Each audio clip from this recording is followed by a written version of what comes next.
I'm joined now by the director of the Free Speech Union, Toby Young. Isn't it really important that we have polite conversation online and that actually this is the thin end of the wedge, the bit of the iceberg above the sea, and that the Essex Police are absolutely right to have gone round and they should have done it earlier? The real fault is that they didn't do it a year ago. You won't be surprised to learn that I don't think that, no. I don't think that Essex Police should be wasting their time investigating a tweet which is more than a year old and which, when Allison Pearson discovered it wasn't accurate, deleted it. I think within an hour deleted it.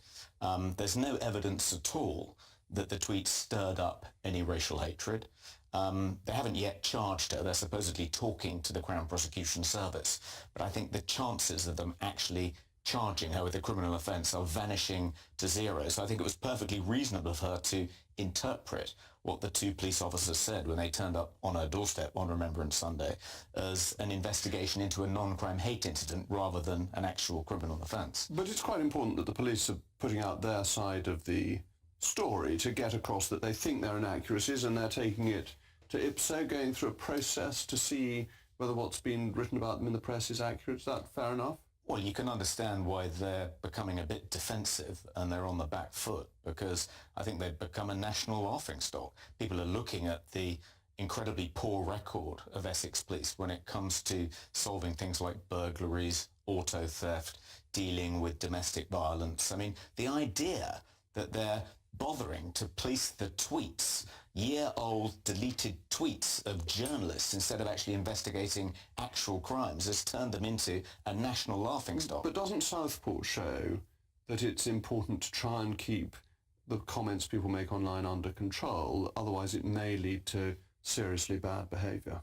I don't think there's any evidence or indeed any proper effort to investigate whether there is in fact a causal relationship between people saying supposedly inflammatory, racist things on social media and riots. In one case, I think someone was prosecuted and unfortunately pleaded guilty and has been imprisoned for saying something about a riot that took place the previous day.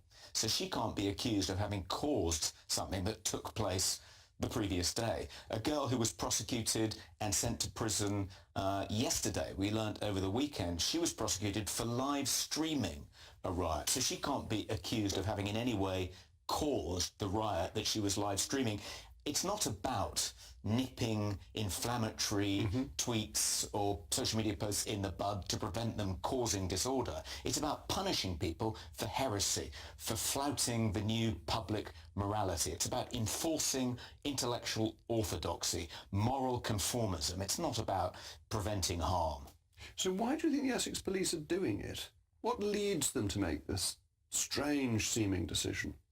I think they've been badly led. I don't think for a second the police officers themselves want to be wasting their time interviewing middle-aged journalists instead of actually investigating crimes. You're surely a young journalist. Alison, I think, qualifies as young. Sorry, young, gallant. By my standard, by your standard. Yeah. I think the College of Policing, which is the body that comes up with national policing policy, started by the Conservatives, I'm afraid, by David Bonfire of the Quangos. Cameron started this new Quango. It came up with the concept of non-crime hate incidents, partly a response to the Macpherson inquiry. We need to do something to eliminate racism in our society, lest it lead to racial attacks and violence.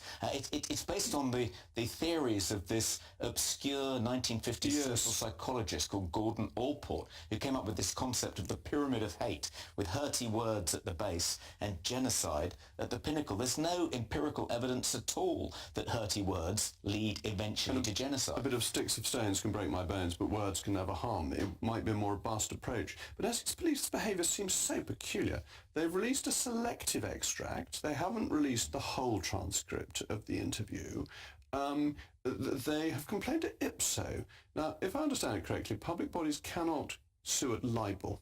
So how come they're able to go to Ipso? Surely public bodies have to take criticism on the chin and shouldn't be trying to cause inconvenience to people who've criticised them. That's not proper behaviour. I don't think it is proper behaviour, and I've been at the receiving end of an Ipso complaint when I wrote something vaguely heretical about a climate change film on the BBC, And eventually the complaint wasn't upheld.